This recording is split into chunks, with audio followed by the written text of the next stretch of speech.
तो लोग पूछते हैं कौन सा नाम जप करें। तो पहली बात है कि जो आपके गुरु ने नाम दिया है वो नाम जप करो। यदि आपने गुरु नहीं बनाया तो जो नाम आपको भगवान का प्रिय, गोपाल शास्त्र नाम में 1000 नाम है, विष्णु शास्त्र नाम में 1000 नाम है, रामकृष्ण हरि शिव, जो नाम आपको प्रिय हो नाम जप करो। वो आपको गुरु से मिला देगा, गुरु मंत्र दिलवा देंगे, वो आपको भगवत प्राप्ति का सब वही नाम करवा देगा। आप शुरू तो करो नाम जप करना। जिनको सौभाग्य से गुरु मिल गए हैं, अपने गुरु के द्वारा दिए हुए नाम पर आसक्त हो जाओ। और मन का एक स्वभाव है, ये बगल में कुछ लेके चलने का स्वभाव है, गुरु से हटकर कुछ लेके चलने का। ये स्तोत्र ले लें, ये नाम ले लें, ये इसका स्वभाव है। इसी स्वभाव को हटाना है। गुरु ने कहा राम तो राम, गुरु ने कहा राधा तो राधा जीवन, उसी से आप देख लेना सब कुछ प्राप्त हो जाएगा। नाम की बड़ी महिमा है। विभिन्न ग्रंथों में भगवान के विभिन्न नामों को गाया गया है। जो तुम्हें नाम प्रिय लगे या जो गुरुदेव ने दिया है। 38 शास्त्र नाम तो हमारे पास है। भाई जी महाराज श्री हनुमान प्रसाद पोद्दार जी कहते 38 शास्त्र नाम तो हमारे पास है। 38 सहस्त्र नाम, और भगवान के अनंत नाम हैं। सभी भगवान के नाम समान बलशाली हैं, पर विशेषता होती गुरु प्रदत्त नाम में। जैसे गोस्वामी जी को राम नाम सर्वोपरि, चैतन्य महाप्रभु कृष्ण नाम सर्वोपरि, हरिवंश महाप्रभु राधा नाम सर्वोपरि, कोई हर्ज नहीं। उसी एक परम तत्व के अनेकों नाम हैं, जिसको जो प्रिय लगे खूब पकड़ लो उस नाम को जोर से, बार बार उसे जपो। राधा राधा राधा राधा राधा।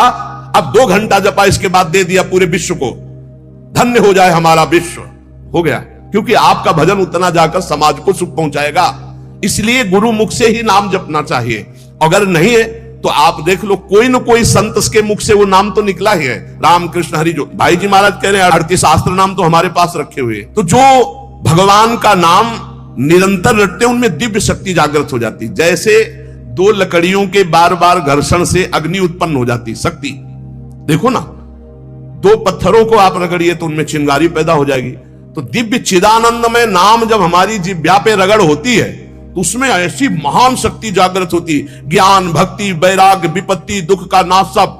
देखो गोस्वामी जी सरल भाषा में कह रहे हैं, राम नाम मणिदीप धरि जीह देहरी द्वार, तुलसी भीतर बाहरहु जो चाहस उजियार। यदि हृदय में और जगत में भी लोक में मंगल चाहते हो तो अपनी जिह्वा रूपी देहरी पर, जो भीतर और बाहर दोनों को मंगल करेगी, नाम विराजमान कर लो। गोस्वामी जी को प्राण प्रिय है 2 अक्षर राम, ऐसे प्राण प्रिय है हमारा 2 अक्षर राधा। जिह्वा पे विराजमान कर लो, लोक परलोक सब मंगल को प्राप्त हो जाएगा। जो संसार में नाम जब कर रहे तो उनको ऐसा ज्ञान हो जाता है, जैसे गोस्वामी तुलसीदास जी कहते हैं, मैं तो ही अब जान्यो संसार, बानी न सकई मोहि हरि के बल, प्रगट कपट आगार। मैं तो ही अब जान्यो संसार, ए संसार मैं जान गया तुझे। संसार अब तू कपट का आगार कभी मुझे बांध नहीं सकता, क्योंकि मेरे पास भगवान नाम जप के प्रभाव से वो ज्ञान हो गया। वो ज्ञान हो गया कि अब तो मुझे नहीं बांध सकता। सर्वत्र भगवत दर्शन, तीसरी बात आई। पहला आया अपने इष्ट के अनन्य, दूसरा कैसे हो तो बोले निरंतर नाम जप करो, और तीसरा सर्वत्र भगवत दर्शन। ये सर्वोत्तम बात है। चाहे वो चांडाल हो, पशु हो, पक्षी हो, जड़ हो, चैतन्य हो, जहां तुम्हारी दृष्टि पड़े तो उसमें देखने की कोशिश करो, इसमें भगवान श्री हरि विराजमान है।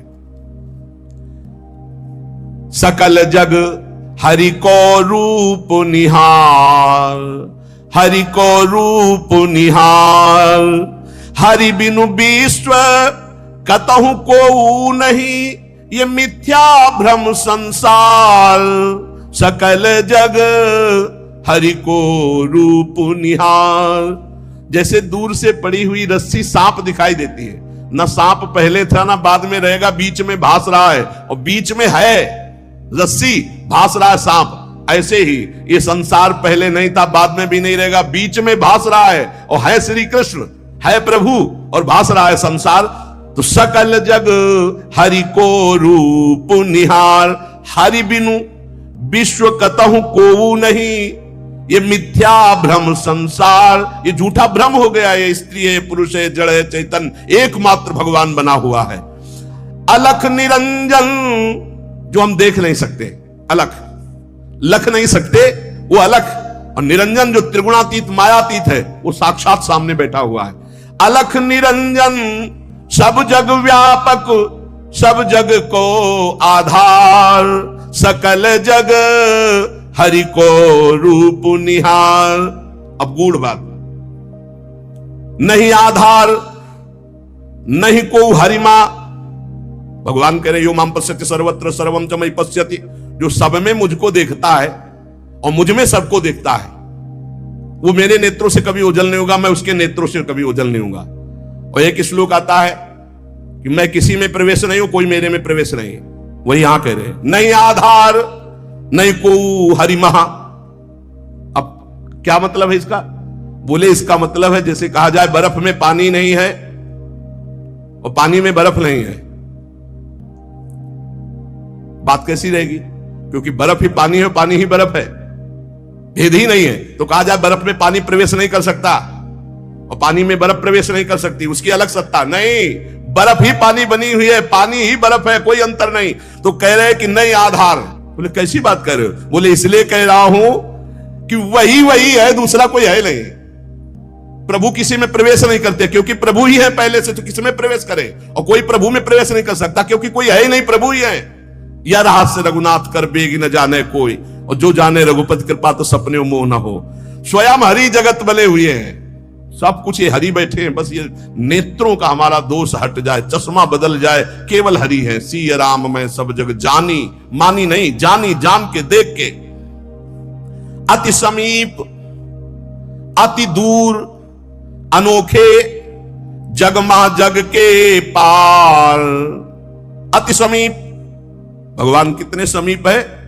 आपके समीप इतने कि उनसे ज्यादा कोई समीप नहीं है, बहुत नजदीक है। बहिरंतस्य भूतानाम अचरम चरमेव च सूक्ष्मात् तद्विज्ञेयम् दूरस्थम चान्तिके च तत्। इतने नजदीक है कि अपने आप से भी नजदीक हरि है, अपने आप से भी। आप अभी अपने को शरीर मान रहे हैं या मन मान रहे हैं या स्वभाव मान रहे हैं, स्थूल सूक्ष्म कारण तीनों से नजदीक भगवान है। अति समीप और इतने दूर हैं कि जन्म जन्म लग जाएंगे खोजते हुए, मिलना बहुत कठिन है। क्यों? क्योंकि बाहर खोजने से नहीं मिलेंगे, अंदर डूबने से मिलते हैं। अंदर जो लौट कर डूब गया वो पा गया हीरा, और जो बाहर चाबी घर में खो गए हैं और बाहर जंगल में पूरा जीवन ढूंढो, मिलेंगे क्या? घर में लौटो। तो सर्वात्मना न विसृजेत बहिरिंद्रियाणि अंतश्च, अंतर में आओ, बहिर्मुख बात छोड़ो, अंतर्मुख हो करके एक चरणदास चित्त मनंतई से अकेले अंदर घुसो।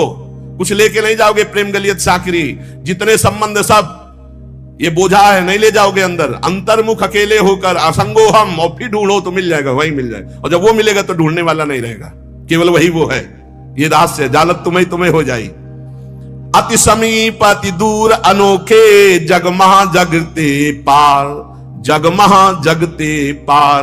अति समीप अति दूर, जो अनुभव करना चाहो, हमारे प्रभु की यही मानता है। इस खंबे में है तो यही मिलेंगे आपको, और हृदय में है तो यही हृदय में मिलेंगे, और बद्री नारायण में मिलेंगे तो बद्री नारायण में ही मिलेंगे। जहां जैसी भावना करोगे वैसे ही भगवान मिलेंगे। और सर्वत्र है तो सर्वत्र फिर यहां भी है। पय घृत, कैसे भगवान समाये हुए हैं? जैसे दूध में घी। पय घृत, अब दूध में पूड़ी बनाओ, नहीं बन पाएगी। अब प्रक्रिया है, दूध को दही जमाओ, दही का मंथन करो, मक्खन निकालो, मक्खन को सिराओ, घी आ गया। ऐसे ही गुरु प्रदत्त साधना के बिना यह दृष्टि नहीं प्राप्त हो सकती। सर्वत्र श्री भगवान है। भगवान कैसे समाये हुए? पय घृत, दूध में घी के समान। पावक काष्ठ, जैसे अग्नि और लकड़ी। लकड़ी में कहीं अग्नि है लेकिन घर्षण करो, अरण्य मंथन उसी को तो कहते हैं, लकड़ी के घर्षण से अग्नि पैदा हो जाती। बोले बीज मह तरु, जैसे बीज में वृक्ष समाया हुआ है। फल पल्लव डार, जैसे एक छोटे से बीज में पूरा वृक्ष है, उसकी डाल भी है, उसका पत्ता भी है, उसका फल भी है, लेकिन उसको जब आप भूमि पर प्रक्रिया से गाड़े, बीज अंकुरित हो, तब आपको यह अनुभव में आएगा। तिमि हरि व्यापक अखिल विश्व महा आनंद पूर्ण अपार। आनंद समुद्र भगवान ही सब रूपों में व्याप्त है। यही विधि एक बार निरखत जो भव बारिधि होए पार। एक बार यह दृष्टि आ जाए कि सर्वत्र भगवान है, वो भव समुद्र से पार हो गया। पर इस दृष्टि में बड़ा धैर्य की जरूरत है, क्योंकि जहां आपकी दृष्टि हुई तहां माया अपना रंग शुरू कर देगी। सुख दुख लाभ हानि चिरजीवन मृत्यु मान अपमान, जो सभी तुम्हारे खेल सभी में भरे तुम ही मेरे भगवान, वो देख सकता है। जब देखने चलोगे ना भगवान को, तो ये द्वंद अपना आक्रमण करेंगे। कभी सुख फंसा लेगा, कभी दुख, कभी लाभ, कभी हानि, कभी मृत्यु का भयावा, कभी मान, कभी अपमान। जो इन सब में भगवान को देखता है वही निकल पाएगा। बड़ा कठिन है जब कोई अपमान करे उसमें भगवान देखे। बड़ा कठिन है जब कोई मारने आवे, कोई कहे आओ भगवान मार दे आके। ऐसा बड़ा कठिन है। कोई हमें गाली दे, हानि करे, तिरस्कार करे, हम उसमें भगवान देखें। लेकिन है भगवान, बहुत कठिन है। भगवान एक ऐसी स्थिति दे तभी होता है, नहीं तो ऐसे। अब नामदेव जी ने जब कुत्ते में भगवान को देख लिया, भूत में भगवान को देख लिया, तो एक भगवान से सख्य भाव से बात करने लगे। एक दिन कहा, विठ्ठल भगवान, पांडुरंगा, आपकी कृपा से अब मैं सब में आपको पहचान लेता हूं। भगवान ने कहा सही। बोले आप किसी भी रूप में छुपो, अब हम आपको पहचान लेंगे। भगवान मुस्कुरा दे। बातचीत करते थे भगवान पांडुरंगा विठ्ठल भगवान। थोड़ी देर में विचार आया कि मंदिर में बैठ के भजन करने से बड़ी भीड़ हो रही, लोग आ जा रहे हैं, विक्षेप पड़ता, मंदिर के पीछे चलते हैं। अभी तक विचार नहीं आया था। अब मंदिर के पीछे जाके जो भजन में लगे, कीर्तन में, सो देखा कि 10 बच्चे आ गए, कबड्डी खेलने लगे। यहां बड़ा विक्षेप, चलो नदी किनारे चलते हैं। तो नदी किनारे जाकर कीर्तन करने लगे। अभी कीर्तन शुरू ही हुआ था कि वहां बैलगाड़ी से तंबू कनात उतरने लगी, हो हल्ला शुरू हो गया।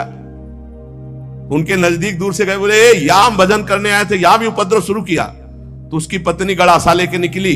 बोले हम भोजन की व्यवस्था भगवान ने कर दी है, मिल गया है, काट के अभी हम बनाते हैं, हम सब लोग खाते हैं। नामदेव जी ने कहा यहां तो मरने वाला प्रोग्राम शुरू हो गया, ये कौन लोग है जो हमें काट के खाएंगे। गड़ासा लेके दौड़ी नामदेव जी की तरफ। पति ने कहा तुम चिंता मत करो, दूसरा गड़ासा लेके वो दौड़े। अब वो नामदेव जी ने, भजन तो फिर भी हो जाएगा जो जिंदा रहेंगे, और भागे मंदिर की तरफ। और सांस, और जैसे जैसे भागते पीछे पकड़ पकड़ अब पकड़ा। जब नगर में प्रवेश किया तो वहां देखा कि कोई ने, फिर मंदिर में गया, कहा हा। विठ्ठल भगवान ने कहा क्या हो गया। बोले प्रभु बस 5 मिनट अगर हम चूक जाते। भगवान ने कहा क्या हो गया। बोले प्रभु ऐसा ऐसा घटना घटी, पता नहीं किस देश के वो लोग थे कि वो कह रहे थे लाओ काट के खाते हैं, और वो दौड़ पड़ी उनकी पत्नी। फिर वही बोले पहचाने नहीं क्या। बोले प्रभु पहचानना क्या है, वहां इतना बड़ा गड़ासा ले। बोले रुक्मिणी जी वो थी और मैं था, और कौन था, और कोई दूसरा थोड़ी था। बोले अगर मैं छुपना चाहूं तो तुम मुझे पहचान। बोले प्रभु प्रभु सोई जाले जी देव जलाई जाल तुम्हें। भगवान ये कभी अहंकार न कर ले कि मैं बड़ा भगत बन चुका हूं, सब में भगवान देखता हूं। ऐसा रूप लेके आएंगे कि समझ ही नहीं पाओगे।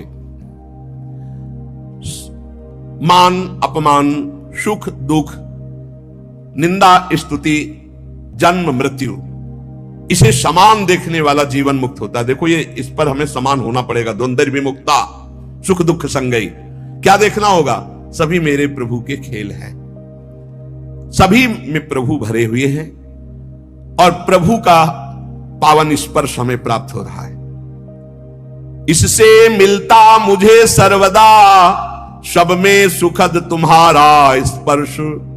अता नहीं हो पाते मन में कभी सोच उद्वेग अमर्ष। चाहे जैसी परिस्थिति हो, बहुत आनंद रहता है यदि भगवत भाव में रहोगे। जगत भाव में तो कैसे भी रहो दुख ही दुख है, भगवत भाव में बहुत आनंद। बोले जब कोई पीटता है, अपमान करता है, तो मुझे ये दिखाई देता है मेरे हरि है स्पर्श कर रहे हैं, आपके महान पावन स्पर्श का ये प्रेम। जब हम सर्वत्र भगवान देखते थे, दुख नाम की चीज और भगवान का वास्तविक स्पर्श प्राप्त होता है। कभी अनुभव करना, अगर अपमान हो और उस समय आप भगवत भाव में हो, तो अपमान भी आपको और भाव वृद्धि करके रुलाने वाला बन जाएगा, प्रभु के प्रेम में रुलाने वाला। किसी अवस्था में भी होती नहीं अशांति, नहीं उर्दाह, हंसमुख सदा दिखता प्रभु का नित्य नवीन पूर्ण उत्साह। दृढ़ विश्वास हो जाता है, इसलिए अशांति नहीं होती। एक दिन एक सन्यासी संत विचरण कर रहे थे, तो कुछ उद्दंड लोगों ने सोचा कि कुछ अर्थ होगा, पर उनको ही पता नहीं था कि ये सन्यास के नियम से जो चलते हैं उनके पास अर्थ नहीं होता। वो कभी धन का स्पर्श नहीं करते, नहीं, जो सन्यास धन का स्पर्श नहीं, काठ की स्त्री का भी स्पर्श नहीं। बड़ा नियम, सन्यास धर्म का मतलब ही होता साक्षात नारायण स्वरूप। अब उन्होंने उनके झोला देखा तो उसमें वही गीता आदि शास्त्र और तो कुछ निकला नहीं, तो बड़ी गुस्सा लगी, ईंट से उनका सर फोड़ दिया, खून खून ऐसे, और वो फोड़ के, ऐसे बड़े निर्दयी लोग होते हैं। वहीं से एक डॉक्टर गाड़ी से निकले, देखा एक संत जो है घायल पड़े हैं, उठाया ले गए अपने अस्पताल में, टाका लगाया, दवाई और गर्म दूध पिला रहे थे। तो जो राज कर्मचारी पुलिस को भी सूचना की उन्होंने, तो पुलिस भी साथ वहां आई और कहा, डॉक्टर ने पूछा, महाराज जी आप बता सकते हैं कि किसने आपका सर फोड़ा? बोले बता सकता हूं, पक्का मुझे याद है, आपने। और वो तो बोले महाराज आप कैसी बात करते हो, हम तो पुलिस कर्मचारी का इनकी बात मत मानना, इस समय इनका दिमाग सही नहीं। बोले नहीं, मैं बहुत दिमाग सही बोल रहा हूं, तुम ही ने मारा और तुम ही दूध पिला रहे हो, तुम्हारे सिवा और किसी ने नहीं किया। अब वो तो घबरा गए, बोले महाराज आप हमें फंसा क्यों रहे हो? बोले नहीं नहीं, तुम हमें नहीं फंसा सकते, तुम ही ले मारा। जब फिर वो डॉक्टर के ऊपर पुलिस वालों ने कहा महात्मा सही बोल रहे, तो उन्होंने पुलिस वालों से कहा कि आप समझो, मेरे भगवान ने वो रूप रखकर मुझे मारा और इस रूप में भगवान ही मुझे बचाए, तो भगवान ही तो है ना। तब डॉक्टर बचे, नहीं तो सिद्ध पुरुष अपनी भावना में बोल रहे, बेचारा फंस जाता। आप ही पीटने वाले हो और आप ही दूध पिलाने वाले हो, इसमें कोई अंतर, इसलिए किसी भी तरह उनके हृदय में अशांति या जलन नहीं होती। चाहे वो राम उपासक हो, शिव उपासक हो, कृष्ण उपासक हो, जगदम्बा उपासक, अपने इष्ट को सर्वोपरि मानना और किसी के भी इष्ट की निंदा न करना और उसको नीचा ना दिखाना, अपने लिए अपने इष्ट को सर्वोपरि मानना।